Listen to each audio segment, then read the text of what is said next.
অন্তর্বর্তী সরকারের কর্মকাণ্ডের তদন্ত চেয়ে রিট উপদেষ্টাদের দেশ ত্যাগে নিষেধাজ্ঞার আবেদন। অবসরপ্রাপ্ত প্রধান বিচারপতির তত্ত্বাবধায়ক সরকারের প্রধান হওয়া উচিত নয়, আইনমন্ত্রী গুম নিয়ে আসছে নতুন আইন। প্রযুক্তির হাব হতে চায় বাংলাদেশ, আইসিটিতে 10 লাখ কর্মসংস্থান এবং $1 ট্রিলিয়ন অর্থনীতির পরিকল্পনা। সক্ষমতার প্রমাণ দিয়েছে সরকার, দাবি বিএনপি নেতাদের। প্রাতিষ্ঠানিক নিয়োগে সতর্কতার পরামর্শ বিশ্লেষকদের।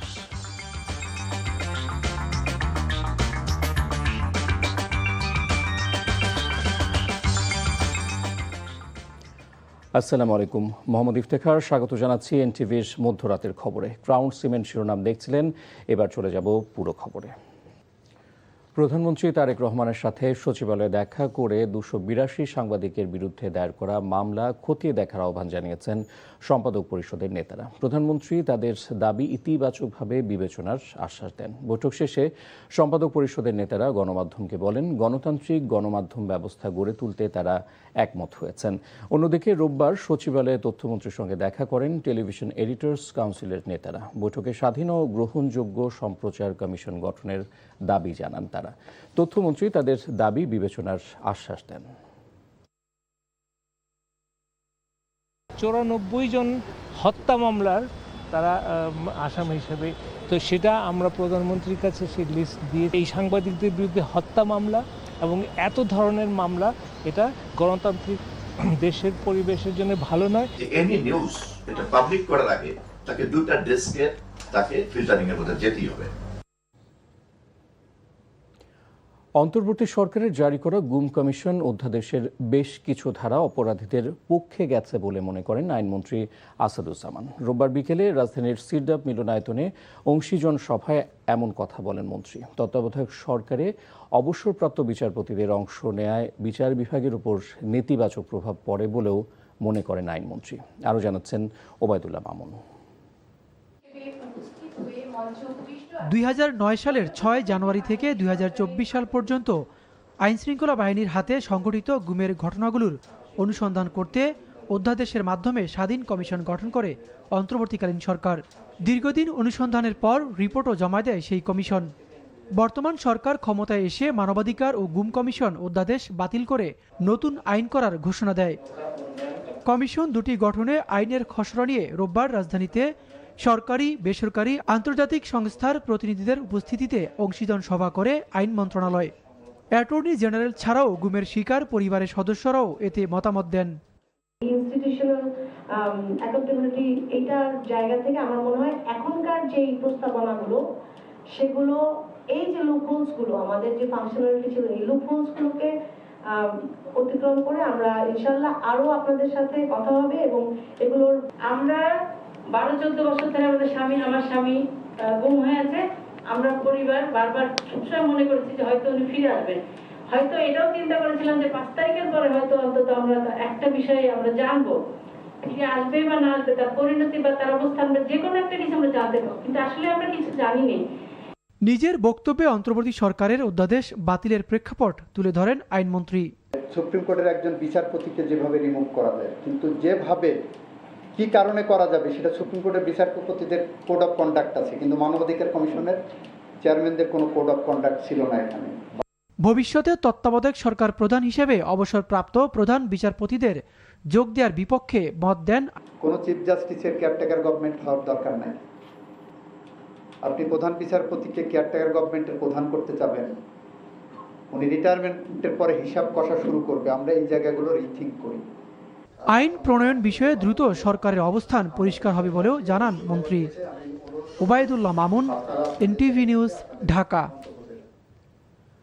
প্রযুক্তি শুধু ব্যবহার নয়, উৎপাদন ও বিপণনে হাব হতে চায় বাংলাদেশ, জানিয়েছেন ডাক, টেলিযোগাযোগ ও তথ্য প্রযুক্তি মন্ত্রী ফকির মাহবুব আনাম। রোববার রাজধানীতে বিশ্ব টেলিযোগাযোগ ও তথ্য সংঘ দিবসের আলোচনায় তিনি কথা বলেন আগামী 5 বছরে আইসিটি ও টেলিযোগাযোগ খাতে 10 লাখ কর্মসংস্থান সৃষ্টি করতে চায় সরকার। এজন্য দেশি বিদেশি বিনিয়োগ, এআই, সেমিকন্ডাক্টর ইন্ডাস্ট্রি নিয়ে ভাবা হচ্ছে। দেশের অধিকাংশ জায়গায় 4G নেটওয়ার্ক পৌঁছালেও সেবার মান উন্নয়ন জরুরি বলে মনে করেন মন্ত্রী। দুর্যোগের সময় এবং পাহাড়ি এলাকায়ও নিরবচ্ছিন্ন নেটওয়ার্ক নিশ্চিতের আহ্বান জানান তিনি। জ্বালানি নিরাপত্তা নিশ্চিত করতে নবায়নযোগ্য জ্বালানির অনুপাত বাড়ানোর পরিকল্পনা করা হয়েছে সম্মিলিত চেষ্টায় সরকার এ ব্যাপারে উদ্যোগ নেবে বলে জানিয়েছেন প্রধানমন্ত্রীর অর্থ ও পরিকল্পনা উপদেষ্টা ডক্টর রাশেদ আল মাহমুদ তিতুমির। রোববার বিকেলে রাজধানীতে Centre for Policy Dialogue CPD আয়োজিত আসন্ন বাজেটে নবায়নযোগ্য জ্বালানি নিয়ে প্রত্যাশা ও প্রাপ্তির সমীকরণ শীর্ষক গোল টেবিল বৈঠকে তিনি কথা জানান। উপদেষ্টা বলেন, জ্বালানির নতুন উৎস খোঁজা হচ্ছে, সামনের দিনে নিজস্ব উত্তোলনও নিশ্চিত করা হবে। সরকার $1 ট্রিলিয়ন অর্থনীতিতে পৌঁছাতে চায় উল্লেখ করে তিনি জানান, নবায়নযোগ্য জ্বালানি বাড়াতে সম্ভাব্য সবকিছু করা হবে। অনুষ্ঠানে প্রধানমন্ত্রীর তথ্য প্রযুক্তি উপদেষ্টা রেহান আসিফ আসাদ বলেন, জ্বালানি সাশ্রয় না করতে পারলে সামগ্রিক অর্থনীতি বড় ধাক্কা খাবে।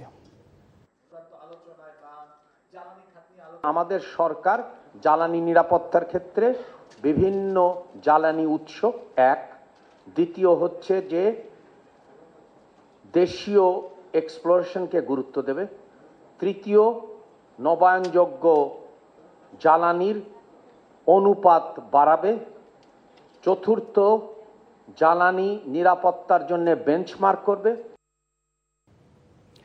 জাতীয় ফুটবল দলের সাবেক অধিনায়ক কায়সার হামিদের মেয়ে, অভিনেত্রী ও কন্টেন্ট ক্রিয়েটর কারিনা কায়সারের জানাজা সম্পন্ন হয়েছে। রোববার বাদ মাগরিব বনানী ডিওএইচএস মাঠে জানাজায় অংশ নেন মরহুমার পরিবার, আত্মীয় স্বজন, বন্ধুবান্ধব ও শুভানুধ্যায়ীরা। এনসিপির আহ্বায়ক নাহিদ ইসলাম সহ রাজনৈতিক ও সামাজিক নেতারাও এতে অংশ নেন। জানাজার পূর্বে তার বাবা সকলের কাছে দোয়ার আবেদন করেন। জানাজা শেষে কারিনার চিকিৎসা নিয়ে অভিযোগ তুলে বাবা কায়সার হামিদ বলেন, হ্যাপাটাইটিসের চিকিৎসা নেই জেনেও হাসপাতাল কর্তৃপক্ষ সময় ক্ষেপণ করেছে।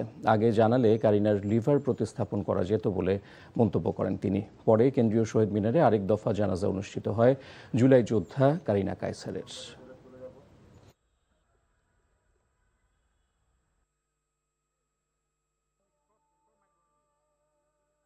হ্যাপাটাইটিস এ এবং এর চিকিৎসার জন্য যে লিভার ট্রান্সপ্লান্ট যে হয় না বাংলাদেশে, এটা আমরা তো কেউ জানতাম না, আমি ওখানে গিয়ে জানছি। তো এই জিনিসটা ডে ওয়ানে যদি বলতো তাহলে আমরা প্রথমেই তাকে শিফট করে বাড়ি নিয়ে যেতে পারতাম। আমার 5-6 দিন এখানে নষ্ট হয় না, সময় নষ্ট করে ক্ষতিটা হয়েছে। শহীদ মিনার থেকে মুন্সিগঞ্জে যেখানে দাফন করা হবে গজারিয়া, সেখানে হচ্ছে আমার শ্বশুরবাড়ি আর কি, তার আম্মার একটা জায়গা আছে, সেখানে একটা মসজিদ নির্মাণ হবে এবং মসজিদের পাশে তাকে কবর দেওয়া হবে। পুলিশের অতিরিক্ত মহাপরিদর্শক মোসলেউদ্দিন আহমেদকে ঢাকা মহানগর পুলিশ ডিএমপির নতুন কমিশনার নিয়োগ দিয়েছে সরকার। রোববার স্বরাষ্ট্র মন্ত্রণালয়ের এক প্রজ্ঞাপনে এ কথা জানানো হয়। মোসলেউদ্দিন আহমেদ 1995 সালে 15তম বিসিএসের মাধ্যমে বাংলাদেশ পুলিশে যোগ দেন। সিআইডি প্রধান হিসেবে নিয়োগ পাওয়ার আগে তিনি পুলিশ সদর দপ্তরের লজিস্টিক্স অ্যান্ড অ্যাসেট ইকুইজিশন ডিরেক্টরেটের অতিরিক্ত আইজিপি হিসেবে দায়িত্ব পালন করেন। এর আগে ডিএমপি ও সিএমপিতে দায়িত্ব পালন ছাড়াও বিভিন্ন জেলায় পুলিশ সুপার হিসেবে দায়িত্ব পালন করেন। পেশাগত জীবনে জাতিসংঘের অধীনে দারফুর এ কর্মকর্তা হিসেবে দায়িত্ব পালন করেন নতুন এই ডিএমপি কমিশনার। ঢাকা প্রকৌশল ও প্রযুক্তি বিশ্ববিদ্যালয়ের নতুন উপাচার্য নিয়োগকে কেন্দ্র করে দুপক্ষের সংঘর্ষে 5 পুলিশ সহ 15 জন আহত হয়েছে। উদ্ভূত পরিস্থিতিতে ইউএনও অফিসে বসে নতুন ভিসি দায়িত্ব গ্রহণ করেছেন। পুলিশ জানায়, আগের ভিসি পরিবর্তন করে গত বৃহস্পতিবার শাহজালাল বিজ্ঞান ও প্রযুক্তি বিশ্ববিদ্যালয়ের অধ্যাপক ডক্টর মোহাম্মদ ইকবালকে উপাচার্য নিয়োগ দেয় সরকার। এই নিয়োগ প্রত্যাখ্যান করে আন্দোলনের নামে বিশ্ববিদ্যালয়ের শিক্ষার্থীদের একাংশ। রোববার সকালে নবনিযুক্ত ভিসিকে ক্যাম্পাসে প্রবেশে বাধা এবং লাল কার্ড প্রদর্শন কর্মসূচি দিয়ে আন্দোলনকারীরা শহীদ মিনারে জড়ো হন। আর নবাগত ভিসি সমর্থিতরা ক্যাম্পাসের বাইরে অবস্থান নেন। এক পর্যায়ে বাইরে অবস্থানরতরা ক্যাম্পাসে প্রবেশ করতে চাইলে ভিতরে অবস্থানরতরা ক্যাম্পাসের গেট বন্ধ করে দেয়। পরিস্থিতি নিয়ন্ত্রণে আনতে গেলে পুলিশের সাথে ত্রিমুখী সংঘর্ষে 15 জন আহত হয়। জাহাঙ্গীরনগর বিশ্ববিদ্যালয়ের শিক্ষার্থীকে ধর্ষণ চেষ্টায় অভিযুক্ত বহিরাগত যুবকের বিচার দাবিতে 72 ঘন্টার আলটিমেটাম দিয়েছে শিক্ষার্থীরা। এদিকে উপাচার্যকে ফ্যাসিস্ট আখ্যা দেওয়ার শিক্ষার্থীর বিচার দাবিতে ক্যাম্পাসে মানববন্ধন করেছে শিক্ষার্থীদের অপর একটি অংশ। রোববার সকালে প্রশাসনিক ভবনের মূল ফটকের তালা ঝুলিয়ে দেন আন্দোলনকারী শিক্ষার্থীরা। ঘটনার 5 দিন পেরিয়ে গেলেও এখনও শনাক্ত হয়নি অভিযুক্ত বহিরাগত। প্রশাসনের পক্ষ থেকে আশুলিয়া থানায় মামলা দায়ের করা হলেও নেই কোনো অগ্রগতি। তবে প্রশাসন আন্তরিক বলে জানিয়েছেন উপাচার্য।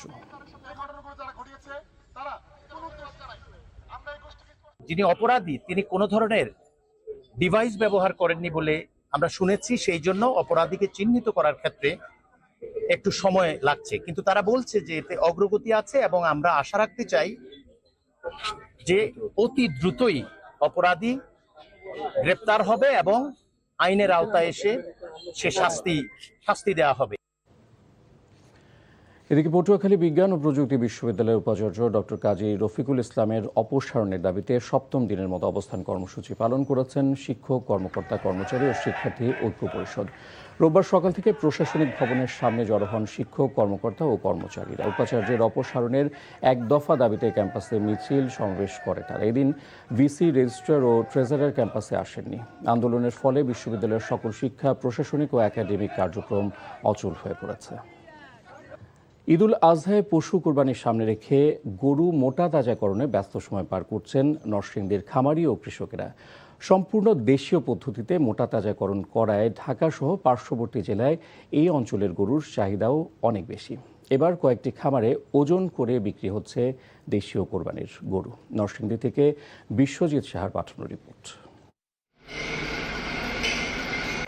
আসন্ন কোরবানির ঈদকে ঘিরে নরসিংদী জেলা জুড়ে কোরবানির পশু মোটা তাজাকরণ করা হচ্ছে। ঈদ ঘনিয়ে আসায় পশুর যত্নে এখন ব্যস্ত সময় পার করছেন খামারিরা। লাভের আশায় পারিবারিকভাবেও অনেক কৃষক কোরবানির পশু লালন পালন করছেন। খামারগুলোতে শাহিওয়াল, সিন্ধি, দেশাল, ফ্রিজিয়ান, ক্রস, ব্রাহ্মা সহ কয়েক জাতের গরু লালন পালন করা হচ্ছে। এবার জেলার হাম্বা ফার্ম সহ কয়েকটি খামারে 550 থেকে 650 টাকা কেজি দরে বিক্রি হচ্ছে কোরবানির গরু। আমাদের গরুগুলি সুস্থ, সবল, হৃষ্টপুষ্ট এবং কোনো প্রকার ক্ষতিকর মেডিসিন আমরা গরুকে ইউজ করি না। আমরা 50% মতো গরু বুকিং হয়ে গেছে। আশা করি বাকি গরুগুলো আমাদের বুকিং হয়ে যাবে। সকাল বিকাল কাঁচা ঘাস খাওয়া হয়। একবার সকাল 9টার দিকে কাঁচা ঘাস খাওয়ানো হয়, আবার বিকাল 4টার দিকে কাঁচা ঘাস খাওয়ানো হয়। দেশীয় পদ্ধতিতে লালন পালন করায় গরুগুলো দেখতেও হচ্ছে আকর্ষণীয়। তাই নরসিংদী সহ ঢাকা, গাজীপুর, নারায়ণগঞ্জ, মুন্সিগঞ্জের ক্রেতারা ভিড় জমাচ্ছেন খামারগুলোতে। আমি 8টা গরু আর 2টা ভেড়া এখান থেকে কিনেছি। এখানকার কোয়ালিটি খুব ভালো। জেলার প্রাণী সম্পদ বিভাগ জানিয়েছে, খামারিদের দেশীয় পদ্ধতিতে পশু মোটা তাজাকরণের বিভিন্ন প্রশিক্ষণ দেওয়া হয়েছে। আমরা তাদেরকে খোঁজখবর নেই, যাতে যদি কোথাও কেউ ক্ষতিকর হরমোন, স্টেরয়েড দিয়ে যান, তারা গরু মোটা তাজা না করতে পারে, সেই লক্ষ্যে আমরা সবসময় কাজ করে থাকি। এবছর নরসিংদীর 6টি উপজেলায় কোরবানির জন্য 85,000-এর বেশি গবাদি পশু প্রস্তুত রয়েছে। জেলার চাহিদা 78,645টি। অতিরিক্ত প্রায় 7,000 পশু পার্শ্ববর্তী জেলার চাহিদা মেটাতে সরবরাহ করা হবে। NTV news desk. চাইলেই যে কোনো জ্বালানি বিষয়ক আন্তর্জাতিক চুক্তি থেকে সরে আসা সম্ভব নয় বলে মন্তব্য করেছেন বাংলাদেশ বিনিয়োগ উন্নয়ন কর্তৃপক্ষ বিডার নির্বাহী চেয়ারম্যান আশিক চৌধুরী। রোববার বিকেলে ইঞ্জিনিয়ার্স ইনস্টিটিউশন বাংলাদেশ আইইবি এর ৭৮তম প্রতিষ্ঠা বার্ষিকী উপলক্ষে জ্বালানি বিষয়ক এক সেমিনারে কথা বলেন তিনি। বলেন, জ্বালানি সংকট সমাধান না হলে তা সার্বিক অর্থনীতিতে প্রভাব ফেলবে। সৌরবিদ্যুতের ব্যবহার বাড়ানো সহ জ্বালানি সংকট মোকাবেলায় সরকার নানা উদ্যোগ নিচ্ছে বলেও জানান তিনি। সেমিনারে মূল প্রবন্ধ উপস্থাপন করেন এমিরেটাস প্রফেসর এম রেজওয়ান খান। সৌদি আরবে এক মর্মান্তিক সড়ক দুর্ঘটনায় কক্সবাজারের ঈদগাঁও উপজেলার প্রবাসী নুরুল আলম নিহত হয়েছেন। তার মৃত্যুর খবর গ্রামের বাড়িতে পৌঁছালে পরিবার ও এলাকায় শোকের ছায়া নেমে আসে। স্বজনদের বুক ফাটা আহাজারিতে ভারী হয়ে ওঠে চারপাশের পরিবেশ। শনিবার ভোররাতে মক্কায় যাওয়ার পথে সড়ক দুর্ঘটনার শিকার হন তিনি। নিহত নুরুল আলম ঈদগাঁও উপজেলার সদর ইউনিয়নের উত্তর মাইজপাড়া এলাকার আলতাজ আহমেদের ছেলে। মৃত্যুকালে স্ত্রী, 2 কন্যা ও 1 পুত্র সন্তানসহ অসংখ্য গুণগ্রাহী রেখে গেছেন 32 বছর বয়সে নিহত হওয়া নুরুল। আগামী জুনে বাংলাদেশ সফরে আসছে অস্ট্রেলিয়া। সফরে 3টি ওয়ানডে ও 3টি টি-20 ম্যাচ খেলবে 2 দল। বিসিবির সূচি অনুযায়ী ওয়ানডে সিরিজের সব ম্যাচ অনুষ্ঠিত হবে ঢাকার শেরেবাংলা জাতীয় ক্রিকেট স্টেডিয়ামে, আর টি-20 সিরিজ গড়াবে চট্টগ্রামের বীরশ্রেষ্ঠ শহীদ flight lieutenant Motiur Rahman cricket স্টেডিয়ামে। সূচি অনুযায়ী 9 জুন শুরু হবে সিরিজের প্রথম ওয়ানডে। দ্বিতীয় ও তৃতীয় ওয়ানডে অনুষ্ঠিত হবে যথাক্রমে 11 ও 14 জুন। ওয়ানডে সিরিজ শেষে 15 জুন চট্টগ্রামে যাবে 2 দল।